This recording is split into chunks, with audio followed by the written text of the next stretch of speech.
Hello everyone, this is your host Pipe Runner, joining you today from the beautiful city of Oslo, where the grass is green and the water is clean. How are you guys doing today? I welcome you all to this amazing casting session. We have Dragevann playing in my favorite color purple, spawning in on the north side of the map. While we have a very weird asymmetric spawn here. CoReW playing as the color orange, playing as Byzantines. I might have forgotten, but Dragevann is playing French. Many people might not know, but I have been showing up on the Norwegian AOE Discord server every now and then, and Dragevann seems to be giving free lessons. And his dad is also an amazing guy, joins us every now and then for a couple of games. What's happening here? Seems like this is an automatic construction site. The villager is hiding somewhere. Alright. In terms of scouting, CoReW seems to be going for a little more of passive scouting, ensuring to get all the sheep he can first before he finds out where his opponent is. But as the French, you would want to do a more aggressive scouting so that you can spot out the areas of attack or angles of attack that you can use your knights to harass your opponent and lock him into his base. I think Dragevann might have seen this and he knows that the gold is here, so he did not bother checking further, saving his time. Now lately I have fell victim to French players on the ladder, and they really give me a hard time. It doesn't matter if I fight them in feudal or in castle. If I fight them in castle, they just get royal bloodlines for their knights and my spears don't kill them, or I just don't have the numbers. While if I try to fight them in feudal, they will just go second TC and pretty much match my eco. By the way, let's see what CoReW does this time around. Dragevann aging up with the School of Cavalry, not surprising, and CoReW aging up with the Grand Winery. The Grand Winery suggesting that the Byzantines might play a little bit passive in this game, or might try to go for an age up, like a castle age play.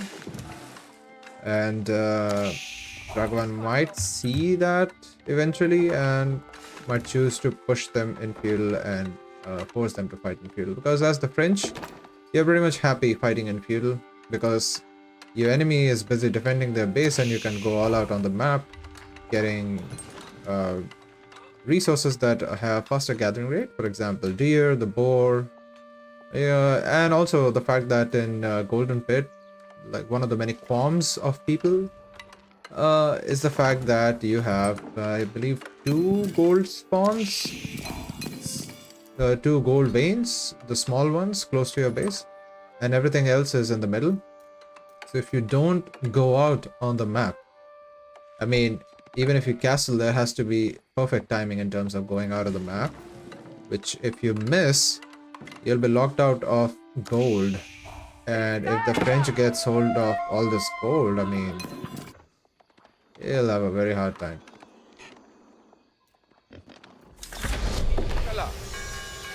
Alright, CoReW immediately getting the wheelbarrow upgrade, and so is Dragevann.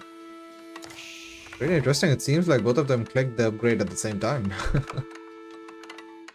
That's pretty cool, and the first knight gets queued. Amazing timing, it seems like, you know, you see these high ranked players and their timing is so insane. It's so insane. I think one of the first things that one needs to nail down is the timing to you know, rise out of the gold and plat league. I believe I'm struggling there a bit. First knight out on the field. Dragevann spotting the berries at the back, the gold here, and he will also spot the barracks, to which he might remacro for more wood and switch to archery range eventually. Let's see. Dragevann going for all the upgrades, suggesting that he will play in feudal.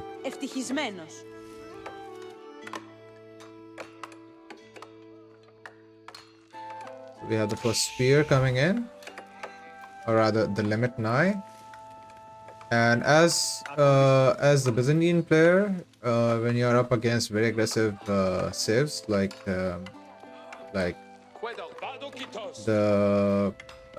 French, or oh, he needs to, okay, one charge and the villager might die. And oh, okay, he actually, I think he has no textiles. How did that villager manage to survive? Am I missing something?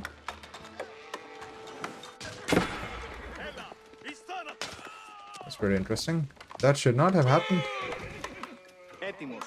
Alright. So let's not forget what the scouts are doing. So CoReW is, I think, going back to see what's going on in the French base. All these villagers moving out. Going for a second TC, of course. Which I think is a very common play for the French player. But the question is, does CoReW spot this?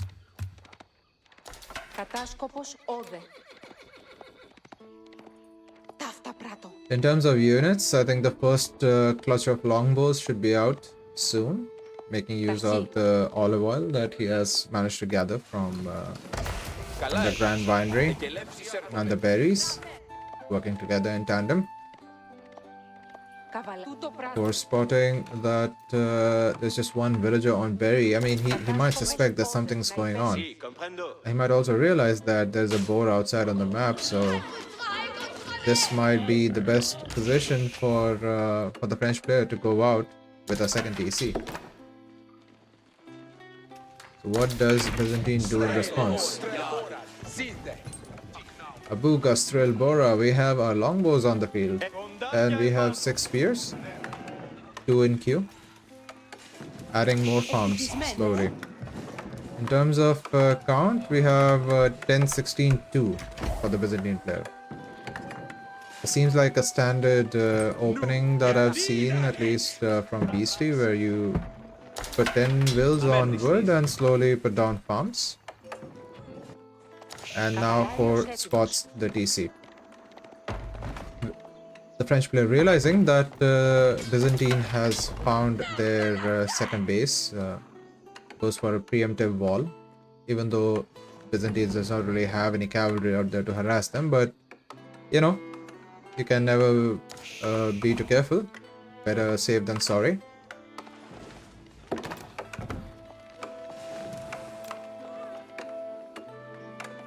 I think we'll have our thumbnail here. And the Byzantine also going for a bit of defensive play with walls. Of course, the Byzantine player with their cisterns will be able to match the eco, or eventually will be able to match the eco of the French player. But he also needs to make sure that he doesn't leave this TC unchallenged. Because remember, the French can make villagers faster than other civs. And you can already see the villager difference. So, of course, as the Byzantine, you would want to make sure that you do some kind of damage here and don't let this greedy play go unpunished. We have spears and longbows moving in. Dragevann spotting it with his scout. Do we have siege engineering? We have siege engineering already, so the Pyrosyphon should be out on the field now. Any moment.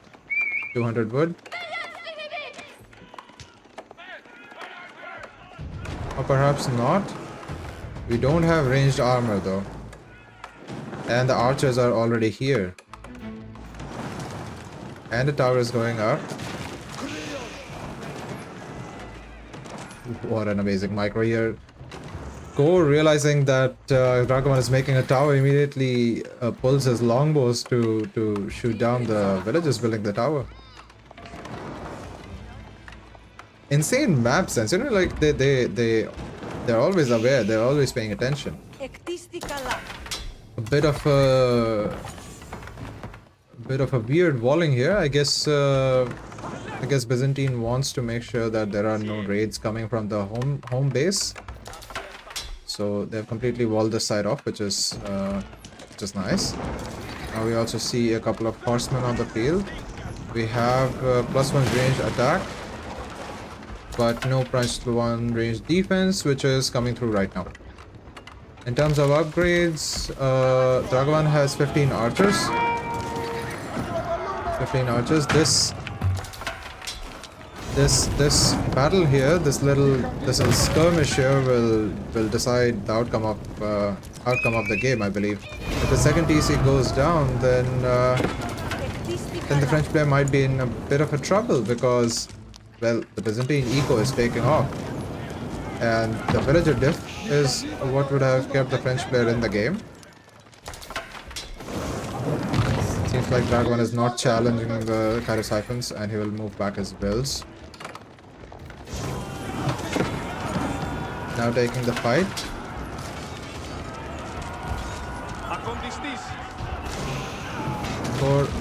For just going out on the map to just do enough damage to make sure French is always on the back foot. I don't think he'll commit this, because in terms of numbers, they're pretty equivalent, but the thing is, French is closer to their base and they will get the defender's advantage. So this fight might not go in the favor of the Byzantine player. Also, in terms of archer numbers, the French has 25 of those on the field, 5 knights, 1 horseman, but Byzantine has 12 longbows, 6 horsemen, and 13 limit knight. Now the more the Byzantine player tries to play under the DC or closer to the French base, the more problematic it would get. It seems like in terms of production, Byzantine player is not making anything more. I see, even with the villager diff, it seems like Byzantine player is way ahead. I think in terms of Cistern level, I think it's already at Cistern level 3. It means more eco bonus. CoReW, realizing that this fight might not be favorable for him, makes the right call to move back. The question is, will the French player go all the way into the Byzantine base? If that happens to be the case, I think CoReW might look to do a wall here. Also, making sure he does not leave Dragevann undisturbed. So, leaves 2 horsemen behind to kind of buy himself some time. Dragevann, realizing that this fight is not worth his time, goes back. In terms of army count, you see CoReW is at 9 units while Dragevann is at 28. He's still making a few units. I think CoReW, excuse me, has stopped making units, which might suggest that he is going for an age up at this point. He has 10 wills on gold, so this absolutely looks like a castle age, or rather he'll be clicking castle age very soon. And now that the second TC has been taken down, Dragevann has lost his eco advantage. In terms of income, it seems like both of them are neck to neck, but given that there is almost 15 will diff, I mean, the difference should have been a bit more significant, as you would expect. But then again, Byzantine cisterns are insanely good. Alright, CoReW aging up with the Golden Horn Tower with 12 villages. So he is kind of desperate here to make sure that he gets the age up as soon as possible. The question is, what does he go for after that in terms of unit composition? We're seeing more and more spears, but we also see 2 stables added. I don't know if they were added recently, but if that is the case, he might look to go for horsemen and the cataphracts.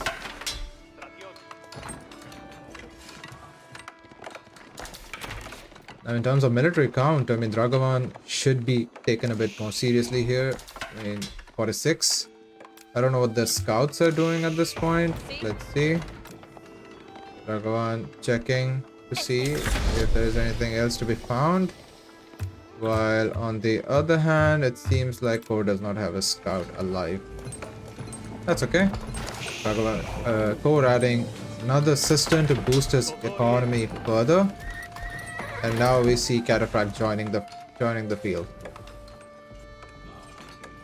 We are also getting the veteran contract for the mercenaries, and that will give them access to the Landsknecht. Dragevann going for an all-out attack with 40 archers and 8 knights. But the thing is, now CoReW has access to armored units, which means these archers will not be too useful, and Dragevann might need access to more knights to deal with this. Oh my god. Oh my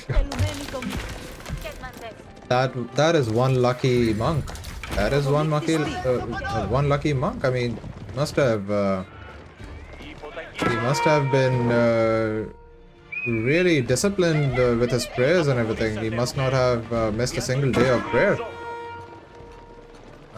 This seems like an overchop, and Dragevann, taking advantage of this situation, goes all out in the Byzantine base, trying to cause as much damage as possible, while CoReW might look... Okay, CoReW completely ignoring this. Okay, Dragevann also realizes that CoReW might go out on the map to get his relics. Leaves one archer behind to make sure he can stall that as long as possible. French player realizing that the Byzantine player is completely ignoring this raid, which means he knows that the army is going towards the French base, and since the French base is way more open, CoReW will not have any problem marching into the French base and causing chaos.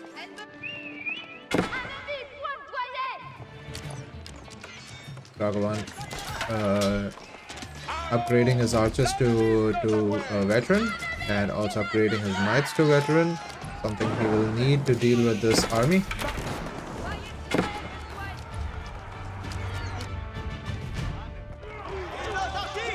The French army comes in, flanking the Byzantine army, cutting off his reinforcements. The Cataphract taking arrows after arrows in the face like a Chad. And now CoReW spots this. CoReW finds out the villagers and goes after them.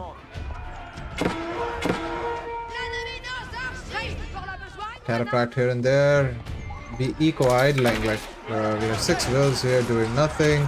Dragavann's army is busy dealing with a few Cataphracts here in the base, while CoReW is out on the map killing wills left and right. Things might get a bit problematic now.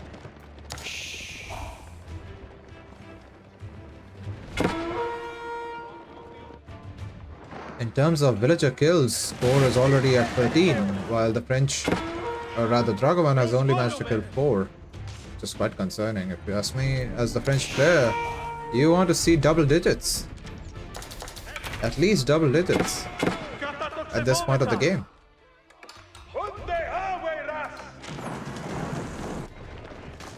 In terms of units, Dragevann is doing well. I mean, he is at 62, but out of those, 49 of them are just archers. Now, the thing is, CoReW hasn't completely switched to armored units, but he can do that pretty quickly, given that his gold income is climbing. He should be fine switching to armored units, like going in all in Cataphracts and mass men-at-arms. I don't think these 46 archers will be of any use to them, or rather use to the French player in that case. In terms of macro, Dragevann seems to be massing, or rather gathering a lot of wood. I think Royal Bloodlines is also missing. So seeing the fact that Dragevann is not really on a lot of knights, going for that upgrade is expensive and wouldn't really make sense. Cataphracts marching out of the field, going for a raid, possibly.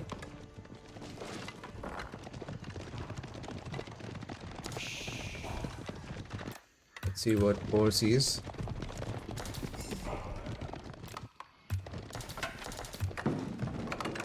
Oh no. Cataphracts marching into the free line.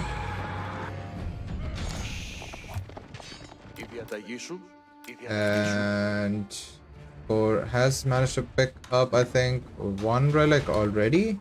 Or maybe this one was dropped. Never mind. So he will have 2 relics at this point because one is getting picked here right now. 66 versus 38. A bunch of units defending the base, but with defender's advantage, I think CoReW should be fine. While the Cataphracts go out on the map and do their work of killing wills. We have double digits coming from CoReW, 22, 23 will count. So CoReW is really happy at this point because he has managed to equalize the villager count at this point. So as unfortunate as it is, the server does not have the data for the rest of the game. So here's the spoiler: CoReW won the game and he emerged victorious. As always, if you enjoyed the content, make sure to subscribe the channel and like the video. If you have any suggestions for me, or if there's something new that you learned from this video, feel free to write it down in the comment section. If you would like to join our wonderful community of gamers, I have left an invitation link in the description. And in case you have a game that you would like me to check out, there's a Google form right there, just fill it. I'll get back to you when the recording is done. So, as always, let's keep the dream alive. Cheers everyone, bye bye.